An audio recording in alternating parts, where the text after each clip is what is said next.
Brilliance Audio presents Evil, the Science Behind Humanity's Dark Side by Julia Shaw, performed by Terry Schnaubelt.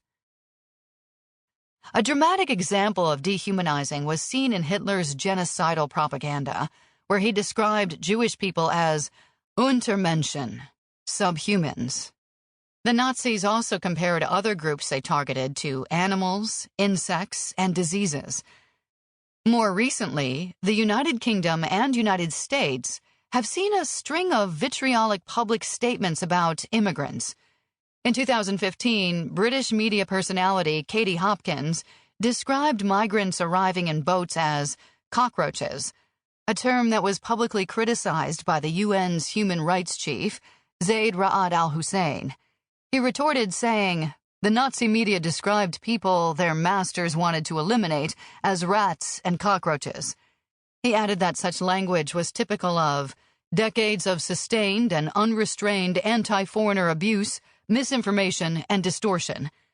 Similarly, on May 1st, 2017, the 100th day of his presidency, Donald Trump read aloud as part of a speech the lyrics of a song about a snake originally written in 1963 by Oscar Brown Jr. On her way to work one morning, down the path alongside the lake, a tender-hearted woman saw a poor, half-frozen snake. His pretty-colored skin had been all frosted with the dew. "Oh, well," she cried, "I'll take you in and I'll take care of you." Now she clutched him to her bosom. "You're so beautiful," she cried. "But if I hadn't brought you in by now, you might have died." Now she stroked his pretty skin and then she kissed and held him tight. But instead of saying thanks, that snake gave her a vicious bite. Trump uses the story as an allegory about the dangers of refugees. He is comparing refugees to snakes.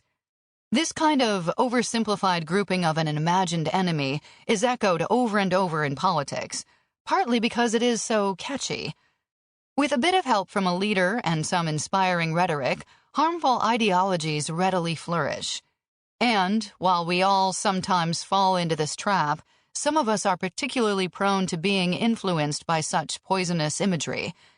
This is where we really begin our imagined reconstruction of Hitler's brain.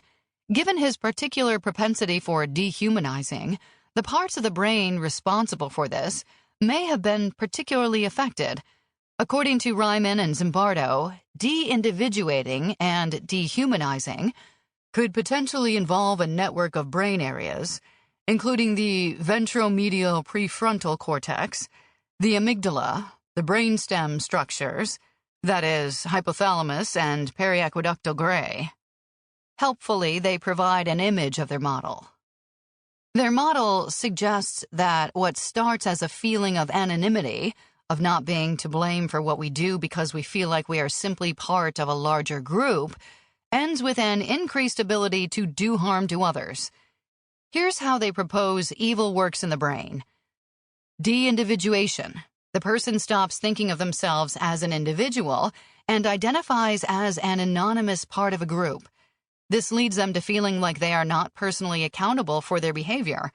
This is related to a decrease in the activity of the ventromedial prefrontal cortex, VMPFC. Reducing the activity in the VMPFC is known to be linked with aggression and poor decision-making and can lead to disinhibited and antisocial behavior. Dehumanization. This decreased activity is accompanied by an increase in activity in the amygdala, the emotion part of the brain. This is linked to feelings such as anger and fear. Antisocial behavior. Then, these experienced emotions go via the brainstem to trigger other sensations, like increased heart rate, blood pressure, and gut feelings. These changes are essentially the body getting into fight-or-flight mode, anticipating bodily harm and getting ready to survive.